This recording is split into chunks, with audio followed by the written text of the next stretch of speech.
शुक्रिया शुक्रिया आप दोनों का मेरे साथ जुड़ने के लिए और तमाम बातचीत के लिए आप नजर बनाए रखें।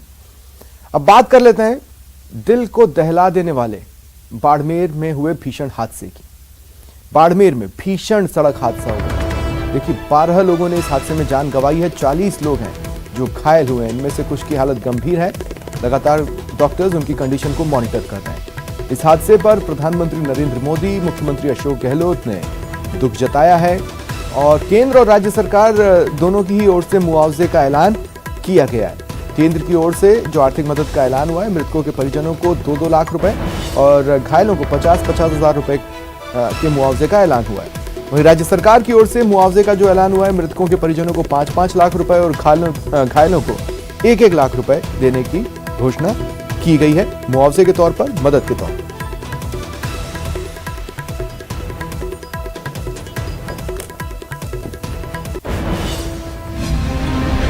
जिंदगी पर भारी पड़ी रफ्तार।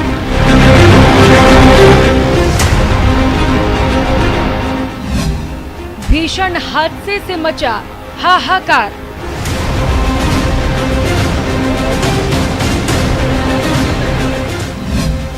बस से जब ट्रेलर टकराई,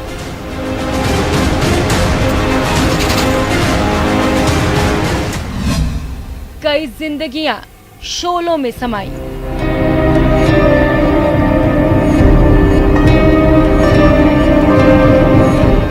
जिसने भी देखा दिल दहल गया, बड़ा से बड़ा कलेजा भी हिल गया।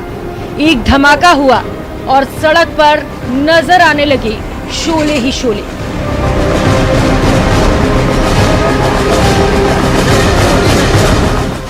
मच गई चीख पुकार, हर तरफ भागम भाग और दिल को चीर देने वाला चित्कार। सारी कोशिश बेकार हुई, कई जिंदगी देखते ही देखते आग की आगोश में समा गई।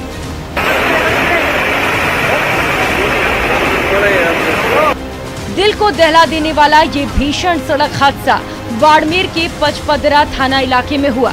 यात्रियों से भरी बस को रॉन्ग साइड से आ रहे ट्रेलर ने सामने से टक्कर मार दी।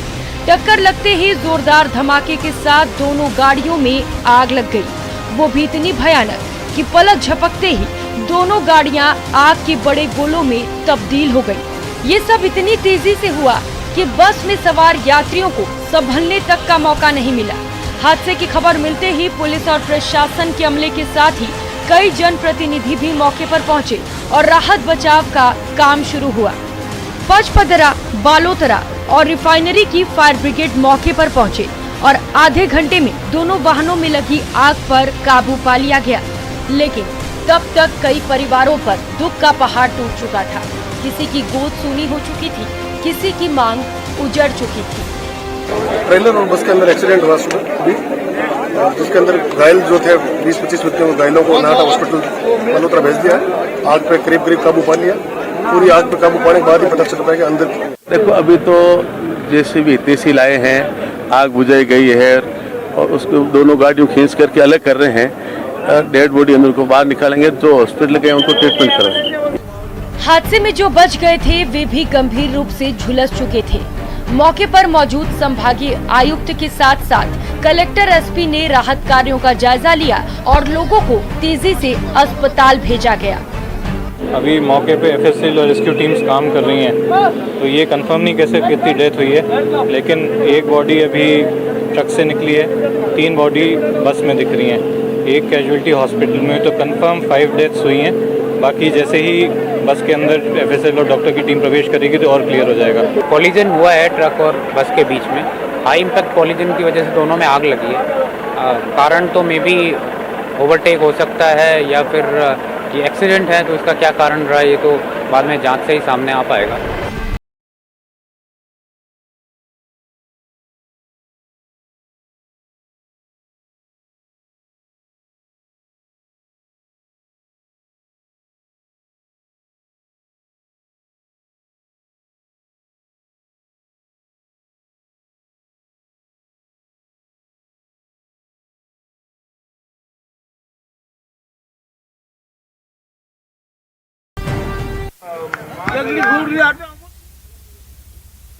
और बाड़मेर से सहयोगी प्रेमदान देथा और जोधपुर से सहयोगी चंद्रशेखर व्यास इस वक्त मेरे साथ जुड़ रहे हैं। प्रेमदान, मैं पहले आपके पास आ रहा हूं इस सवाल के साथ कि क्या अपडेट्स हैं?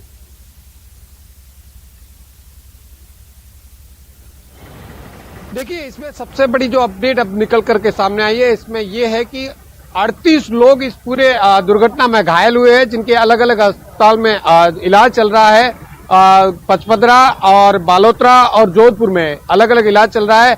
इसमें 12 लोगों की मौत हुई है, जिसमें से करीब जो एक तो ट्रक ड्राइवर है, उसके बाद में 11 लोगों की मिसिंग है, जिसमें से 5 महिला और 7 पुरुष इसमें शामिल है, जिसमें 7 माह की एक मासूम बच्ची जो है वो भी शामिल है। तो अब तक की जो आंकड़ा जो प्रशासन ने दिया है, हमारी जो पुलिस अधीक्षक से बात हुई, उनका साफ तौर से कहना था कि हमने सभी हॉस्पिटलों में जाके अलग अलग जगहों पे जाके पड़ताल की। उसके बाद में 38 लोगों के जो नाम सामने आए, जो घायल है, जिनका इलाज चल रहा है। उसके अलावा अब तक 12 लोगों की मौत हुई है। हालांकि पुलिस ने इसमें मिसिंग माना है, क्योंकि बस से अभी तक लोग वो मिले नहीं है, लेकिन 99% पुलिस का भी ये कहना है कि जो 12 लोगों की मौत हुई है वो यही लोग हैं, जिसमें से 5 महिला, जिसमें एक 5 माह की एक मासूम बच्ची भी है और 7 पुरुष शामिल है। जी ठीक है चंद्रशेखर, आपके पास इस सवाल के साथ क्या जानकारी है और कितने घायल जोधपुर में एडमिट करवाए गए, उनका इलाज चल रहा है, किस तरह से चल रहा है?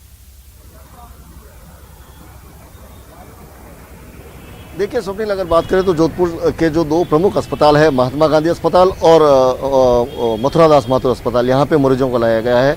इस वक्त हम जोधपुर के महात्मा गांधी अस्पताल के बाहर खड़े हैं, जहाँ जो बर्न के जो मरीज है, जो जल गए थे, उनको लाया गया है। यहाँ पर 2 मरीज भर्ती किए गए हैं, जहाँ पर एक केस जो है जला हुआ है, तो दूसरे के जो है हड्डी में फ्रैक्चर है।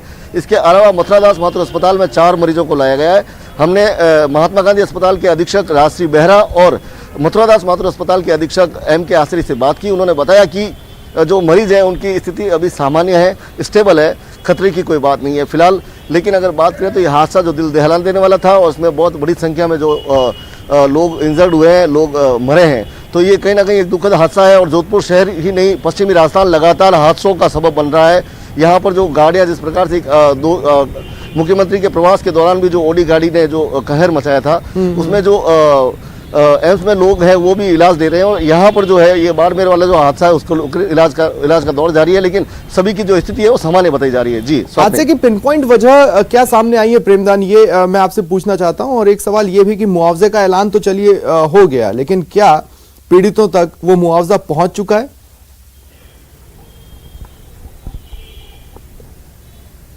देखिए, इसमें हादसे की वजह जो है वो साफ तौर से सामने निकल के आई है कि ट्रक जो ड्राइवर था वो ओवरटेक कर रहा था, हाई स्पीड में था, और जैसे ही ओवरटेक कर रहा था, सामने से आ रही बस से उसकी भिड़ंत हो गई। और भिड़ंत इतनी जबरदस्त थी कि दोनों वाहनों में, क्योंकि बस का जो आगे का हिस्सा था वो फाटक तक पिचक गया था, फाटक बंद हो चुका था। इसकी वजह से ये ज्यादा जो कैजुअलिटी हुई वो निकल के सामने आई, क्योंकि पड़ोस के लोगों ने बसों के शीशे तोड़ करके लोगों को बाहर निकाला, जिसमें से करीब 25 लोगों को बाहर निकाला, लेकिन फिर भी कुछ लोग जो थे वो अंदर फंस गए। और सबसे बड़ी बात यह है कि अब तक शुक्रिया आप दोनों का मेरे साथ जुड़ने के लिए और तमाम बातचीत के लिए।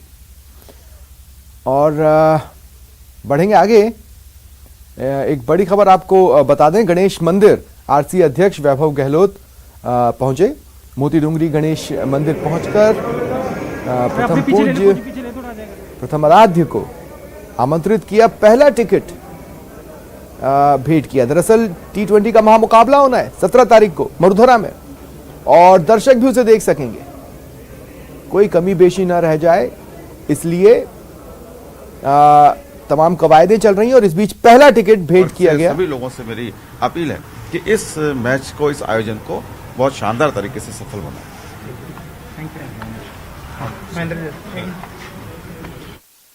आराध्य प्रथम पूज्य गणेश भगवान को। ये परंपरा है हमारी कि हम गणेश जी महाराज को पहला जो हमारा टिकट होता है वो हम भेंट करके समर्पित करते हैं।